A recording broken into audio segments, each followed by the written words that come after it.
Hello, this is davidji, and welcome to this week's Life Tools. I was watching an episode of Black Mirror the other night where these soldiers had embedded into their brains this thing that when they looked at the enemy, um, the enemy was perceived as really unpleasant looking, almost like zombie looking creatures. And it turned out that they didn't know that, but they're hunting these zombie like looking creatures.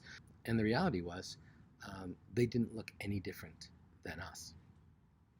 And at one point, it becomes apparent that there's a chip that was implanted into their heads to make them dehumanize or demonize these other beings so that they would be seen as a threat to them and it would be easier for them to hunt them down. And I think about that as we walk through our world and we separate ourselves from people with different belief systems, different religions, different skin colors, different ways of speaking or looking, or pick the thousands of internal bias machines and filters that we actually process everything through. And it's only when we demonize something or dehumanize something that it becomes easier to hate it. It's not inherent in us. Hate is not a native energy that any of us have. There's always yum and yuck. There's always comfort or discomfort. There's always pleasurable or unpleasurable. There's clearly tasteful and distasteful. But we pile so many things on, certainly within this political context, within the world that we live in. It's so easy to do that.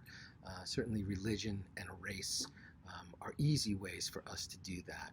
We'll rationalize somebody by saying, oh yeah, but they also, did this.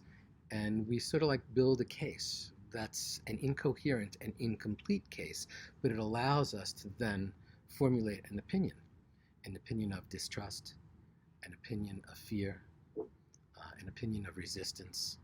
And these are the things that are preventing us from truly having a more peaceful world, having a more loving world. So we can be the change. We can shift that. We can become aware that we are demonizing people. There's 7.6 billion people on this planet. Guess what?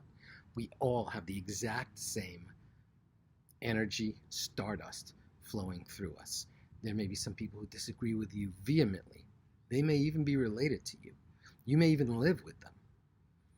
But when you demonize them, then it becomes easier to argue with them or dismiss them or put them down. But if we can look at everyone through the lens of Tatvam Asi, I am that. Whatever you are, I am. Whatever your bad behavior is, I'm capable of it as well. Whatever your political belief system is, I'm capable of it as well, because there's such a complexity to what we believe in, and our beliefs, our assumptions, and all the things that make us move in the direction of our deeper fulfillment. So this week, I have a suggestion.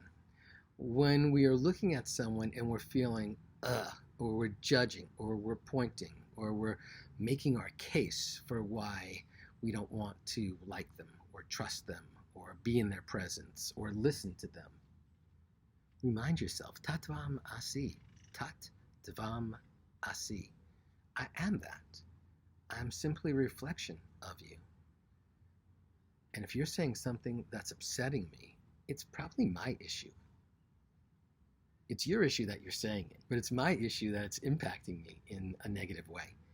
And if I can take all this demonization, this dehumanization, and see you on the exact same plane as me, not above or below, then I'm just looking into someone who perhaps is frustrated or sad or in pain or struggling.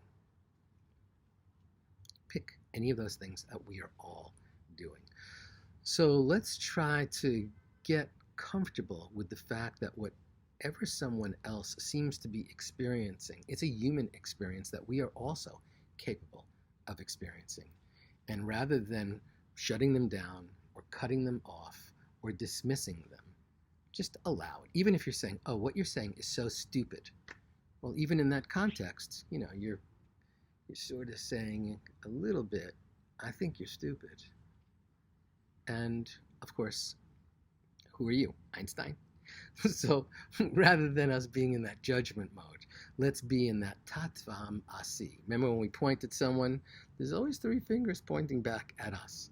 So let's point in the direction of love. Let's point in the direction of connection. Let's point in the direction of communing. And let's point in the direction of oneness until there's no place left to point. It's just a giant circle of hugs. So from the sweet spot of the universe, this is David G. Let's practice that this week. Tatvam asi. Defenselessness and less judgment coming out. Keep meditating, and I'll see you in the gap. Namaste.